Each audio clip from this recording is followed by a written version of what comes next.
Welcome, you're watching Vox News, your daily news updates with Rita Kamkumo. Our headlines today: Zambia's Minister for Religious Affairs rejects a sex education project sponsored by the United Nations.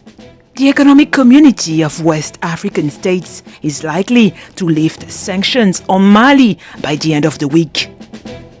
Rwanda will host the Commonwealth Heads of Government meeting next year in June in the capital Kigali. Our top story today: Zambia on Wednesday rejected a project on sexual education intended for children and sponsored by the United Nations.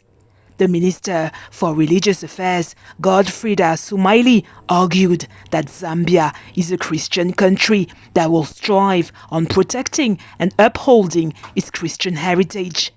Somalia also stressed that the proposed comprehensive sex education program is different from the ordinary sexual education taught in Zambian schools, as it teaches gender identity, sexual orientation, and reproductive health rights, which she said are unfamiliar to Zambia.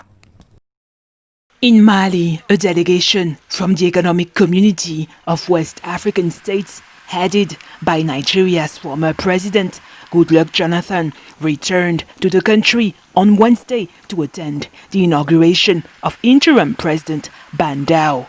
Jonathan said the organization would probably announce on Friday the lifting of economic sanctions imposed against Mali since last month's military coup. Lifting the sanctions is not a problem to ECOWAS. Don't want any sanction in any part of the community. It's quite unfortunate that has to be done, and so we are all eager. ECOWAS is eager to make that pronouncement, and the chair of the authorities of heads of state and government, the president of Ghana, the person that will make that pronouncement. And I believe that on Friday, after the inauguration, probably he may make that pronouncement. I'm not the one to make that pronouncement. We have seen that things are moving to a direction that will be the best for Malians, best for ECOWAS, and best for the rest of the world. We had a meeting in Accra on the 15th, last week, Tuesday, and I think in that meeting, certain decisions were taken. And from the information available to us, which you know more than us, things are going in that direction. We are hopeful that on Friday, we'll witness the inauguration of the president of the transitional government, so that we also, from the ECOWAS angle, will be able to communicate properly to the chair of the authorities of the heads of state and government of ECOWAS, the current president of Ghana, so that issues of sanctions will be dealt with. Because anything that affects Mali affects the sub-region. Mali is a key country within ECOWAS, and we wouldn't want any situation where there will be issues in Mali. The ruling military junta on Tuesday asked for the sanctions to be lifted after former Defense Minister Bandao was named interim president, charged with governing the country for at most 18 months before staging elections.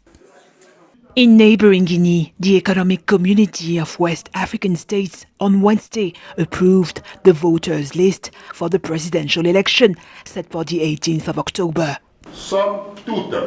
In conclusion, the electoral register of Guinea, which is free of all the anomalies encountered with regard to the electoral code, is of sufficient quality for the next elections. We are really feeling the satisfaction of a job well done. Experts deemed the electoral register a recurrent bone of contention between the government and the opposition, reliable enough for the upcoming vote.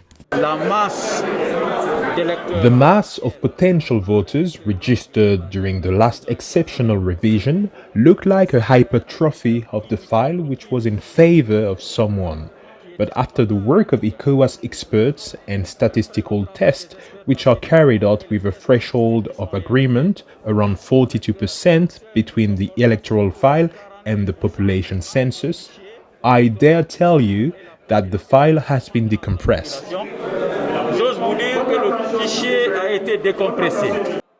11 candidates will challenge incumbent President Alpha Condé, who will be seeking a disputed third term in next month's election. In Eastern Africa, Somalia's new Prime Minister, Mohamed Hussein Roble, on Wednesday won the backing of parliament during a vote of confidence session held in Mogadishu. No one has abstained, no one has refused. 215 MPs voted for the endorsement and approval of the new Prime Minister. When the Prime Minister forms a new cabinet with good quality, I hope you will endorse and approve. God willing. Thank you once again. The new Prime Minister is replacing Hassan Ali Kere, who was removed by Parliament in July for failing to pave the way for fully democratic elections due before February 2021. As I already told you, ladies and gentlemen, I'm committed to forming a cabinet with good qualities that can move the country forward over this current situation and work for a free and fair election that's based on consensus among all.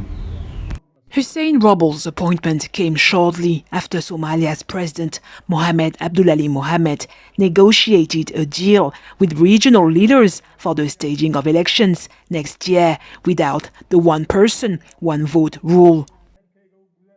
Rwanda will host the Commonwealth Heads of Government meeting in June 2021 in the capital Kigali.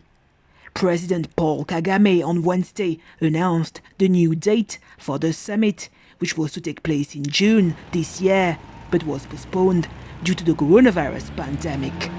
The meeting will focus on the technological, ecological and economic challenges and opportunities facing Commonwealth nations. Kagame said his country looks forward to welcoming all delegates and participants to Kigali next year. On the health front, nurses in Ghana called off the strike that they began on Monday. The president of the Ghana Registered Nurses and Midwives Association, Perpetual Ofori Ampofo, on Wednesday noted that the decision followed a court order by the National Labour Commission. Nurses and midwives went on strike over the government's failure to address their demands for allowances for rent, uniform, transport and professional development. Negotiation talks are expected to resume between the leaders of the association, the government and the National Labour Commission. At least 23 people, including students, have been killed on a busy road in Koji in central Nigeria after a petrol tanker collided with vehicles and exploded on Wednesday. According to police reports, the tanker lost control and collided with 5 cars, 3 tricycles and 2 motorcycles on the Lokoja-Abuja highway. Only 1 child survived the explosion. The police spokesman for the Lokoja division, Willie Aya, said many victims were burnt beyond recognition. President Muhammadu Buhari urged motorists to comply with safety measures to prevent such tragedies in future.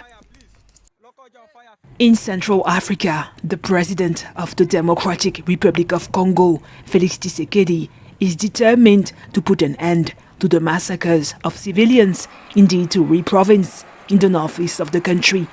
The Congolese president sent former war leaders last week to negotiate peace agreements with armed militiamen from the Cooperation for the Development of Congo.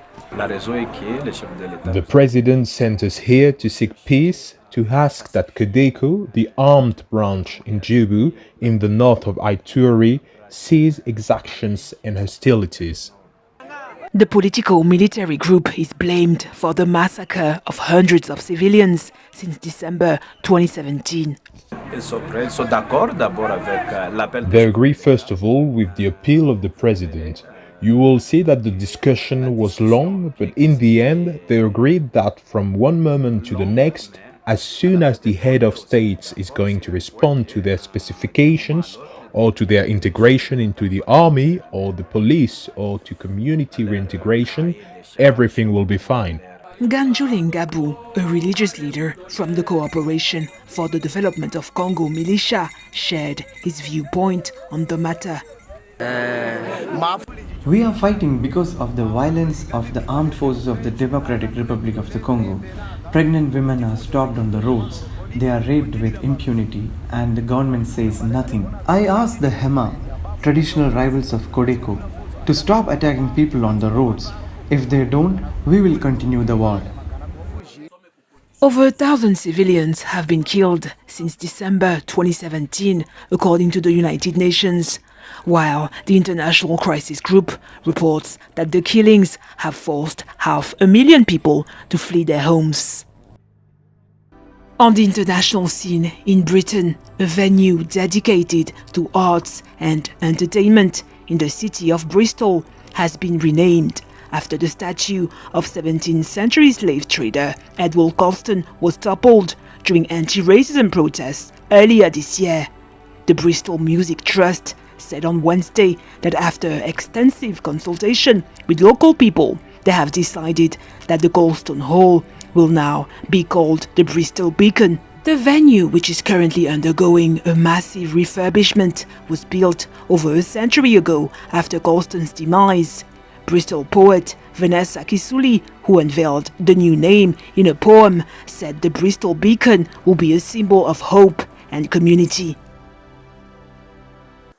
Lastly, on the football scene, prospective Marseille buyer Mohamed Ayashi Arouji on Tuesday expressed confidence about his bid. I have respect for Mr. McCourt and I have respect for Mr. Hero. I have respect for all the Marseille players and fans. I am convinced I could bring something to the table. If I wasn't convinced, I wouldn't be doing this. The Tunisian businessman was earlier this year forced to deny acting as an intermediary for Saudi Arabia when reports of a huge Saudi-backed bid began circulating. If a deal with Marseille was ready tomorrow, it would be us signing it. That much is clear. We are not here to speculate over who's backing who. I can assure you I'm not just an intermediary. With talks reportedly underway with Marseille owner Frank McCourt, Arouji is said to have already been thinking about some high-profile names to bring in. That's it for today. Thank you for watching Vox News.